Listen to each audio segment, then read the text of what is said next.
কবি জয় গোস্বামীর লেখা মেঘবালিকার জন্য রূপকথা। আমি যখন ছোট ছিলাম খেলতে যেতাম মেঘের দলে।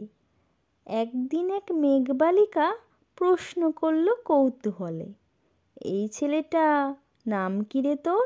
আমি বললাম ফুসমন্তর। মেঘবালিকা রেগেই আগুন, মিথ্যে কথা, নাম কি অমন হয় কখনো?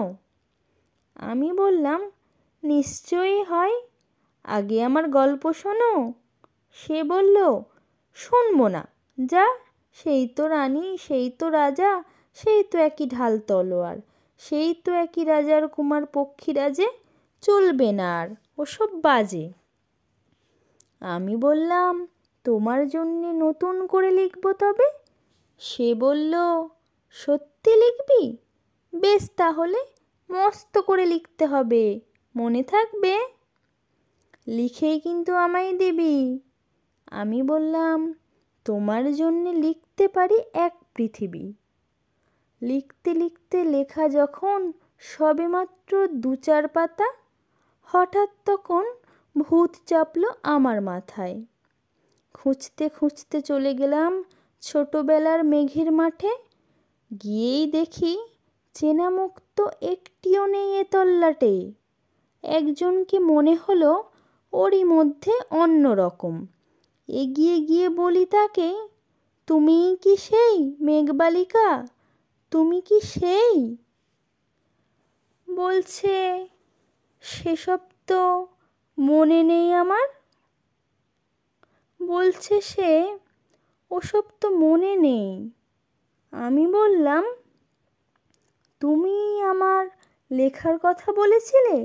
সে বলল সঙ্গে আছে, ভাসিয়ে দাও গাঁয়ের ঝিলে।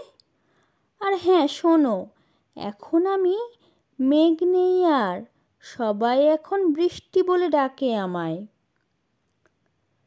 বলেই হঠাৎ এক পশলায় চুল থেকে নখ আমায় পুরো ভিজিয়ে দিয়ে অন্য অন্য বৃষ্টি বাদল সঙ্গে নিয়ে মিলিয়ে গেল খরস্রোতায়, মিলিয়ে গেল বহু দূরে, কোথায়? দূরে দূরে। বৃষ্টি বলে ডাকে আমায়, বৃষ্টি বলে ডাকে আমায়।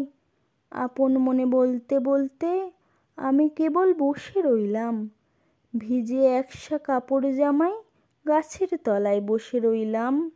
বৃষ্টি নাকি মেঘের জন্যে, এমন সময় অন্য একটি বৃষ্টি আমায় চিনতে পেরে বলল, তাতে মন খারাপের কি হয়েছে? যাও, ফিরে যাও, লেখো আবার। এখন পুরো বর্ষা চলছে, তাই আমরা সবাই এখন নানান দেশে ভীষণ ব্যস্ত।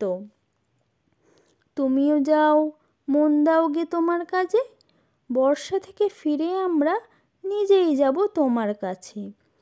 এক পৃথিবী লিখব আমি, এক পৃথিবী লিখব বলে ঘর ছেড়ে সেই বেরিয়ে গেলাম। ঘর ছেড়ে সেই ঘর বাঁধলাম গহন বনে, সঙ্গী শুধু কাগজ কলম। একাই থাকবো, একাই দুটো ফুটিয়ে খাবো।